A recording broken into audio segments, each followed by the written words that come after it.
राजस्थान के उदयपुर में कन्हैया लाल की हत्या का मामला तो आपने सुना ही होगा, जिसमें दो कट्टरपंथियों ने कन्हैया लाल की हत्या कर दी थी और उसका वीडियो बनाकर अल्लाहू अकबर के नारे लगाने लगे। ऐसा ही कुछ उत्तर प्रदेश के गाजियाबाद में भी हुआ, जहां दो सगे भाई यानी जीशान और गुलफाम ने एक्स मुस्लिम सलीम वास्तिक पर सुबह सुबह उसके दफ्तर में घुसकर चाकू से हमला कर दिया। हमला इतना खतरनाक था कि जिसने भी देखा वो डर गया। दावों की माने तो सलीम वास्तिक के ऊपर करीब 14 बार चाकू से वार किया गया, जिसमें वो गंभीर रूप से घायल हो गए हैं। लेकिन कहानी तो अब शुरू हुई थी। इस घटना की जानकारी जैसे ही सूबे के मुख्यमंत्री योगी आदित्यनाथ को लगी, उन्होंने सीधे पुलिस को आदेश दे दिया कि इंसाफ पूरा होना चाहिए, और इंसाफ हो गया। महज 3 दिन के अंदर ही पुलिस ने सलीम वास्तिक पर हमला करने वाले दोनों भाइयों को उनके अंजाम तक पहुंचा दिया, यानी 1, 2, 3 और सीधे ठोक दिए गए। सीएम योगी आदित्यनाथ ने पहले ही समझा दिया था कि यूपी में रहना है तो कायदे से रहो और फायदे में रहो, लेकिन कई लोगों को ये कहां समझ में आता है। भैया, ये यूपी है, कोई राजस्थान नहीं कि कल दुकान में घुसकर गला रेत दोगे और बचकर निकल जाओगे। यहाँ न इफ चलता है न बट, सीधे फैसला ऑन द स्पॉट होता है।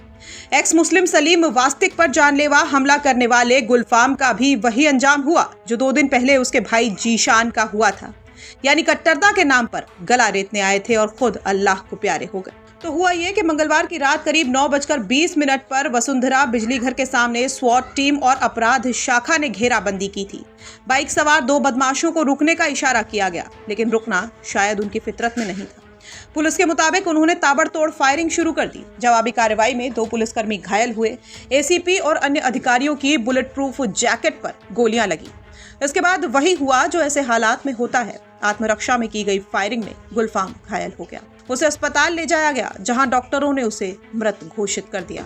उसका एक साथी अंधेरे का फायदा उठाकर फरार हो गया, जिसकी तलाश में सघन चेकिंग अभियान चलाया जा रहा है। मौके से अवैध असलहे, कारतूस और संदिग्ध वाहन बरामद किए गए हैं। 3 दिन के अंदर ये दूसरा बड़ा एनकाउंटर है। डीसीपी सिटी धवल जायसवाल का साफ कहना है कि कमिश्नरेट की नीति अपराध और अपराधियों के प्रति 0 टॉलरेंस की है। कानून से खिलवाड़ करने वालों को बख्शा नहीं जाएगा। 3 दिन, 2 भाई, 2 एनकाउंटर। थाना लोनी में हुए हमले के बाद पुलिस ने जिस रफ्तार से कार्रवाई की, उसने एक बार फिर ये संदेश दे दिया है कि यहाँ न इफ चलता है न बट। जो कानून को चुनौती देगा उसका हिसाब ऑन द स्पॉट होगा। कमिश्नरेट गाजियाबाद में जैसा कि आपको पता है कि पूर्व में सलीम वास्तिक पे हमला हुआ था, जिसमें 2 मुख्य आरोपी थे, जीशान और गुलफाम। इसमें से जीशान पूर्व में ही पुलिस मुठभेड़ में मारा गया था। ये दोनों ही आरोपी 1 लाख रुपए के इनाम थे। आज जो दूसरा आरोपी था, उसके संदर्भ में पुलिस को सूचना प्राप्त हुई थी कि घोड़ा क्षेत्र में आने वाला है। इसी संदर्भ में हमारी क्राइम ब्रांच की टीम और स्वाट टीम यहाँ पर पहले से मुस्तैद थी, और जैसे ही सूचना मिली कि वो आ रहा है तो क्राइम ब्रांच की टीम के द्वारा उसका पीछा किया गया, जहां पर वो बाइक से भागने का प्रयास किया और गिर गया, और उसने पुलिस टीम पर फायरिंग की। पुलिस टीम ने आत्मरक्षार्थ उस पर फायरिंग की, जिसमें वो घायल हुआ। पुलिस ने तत्काल उसको मौके से उठा करके हॉस्पिटल भिजवाया, जहाँ पर हॉस्पिटल में वो मृत घोषित किया गया है। और इस तरीके से ये पूरा घटनाक्रम आज ये प्रस्तुत हुआ है। सर, क्या उम्र रही इसकी और क्या घटनाक्रम रहा? घटनाक्रम जैसा मैंने पहले ही बताया, ये उन पर जो सलीम वास्तिक पे हमला हुआ था, उसमें ये हमारा वांछित आरोपी था, जिसके ऊपर शासन की तरफ से 1 लाख रुपए का पुरस्कार भी घोषित था, और उसकी तलाश के लिए हम लोग लगातार निरंतर दबिश दे रहे थे। आज जो सूचना प्राप्त हुई थी, उस सूचना के क्रम में हम लोगों के द्वारा यहाँ पे कार्रवाई की गई थी। इसमें कुछ और लोगों का अपराधी भी इसमें इन्वॉल्व है?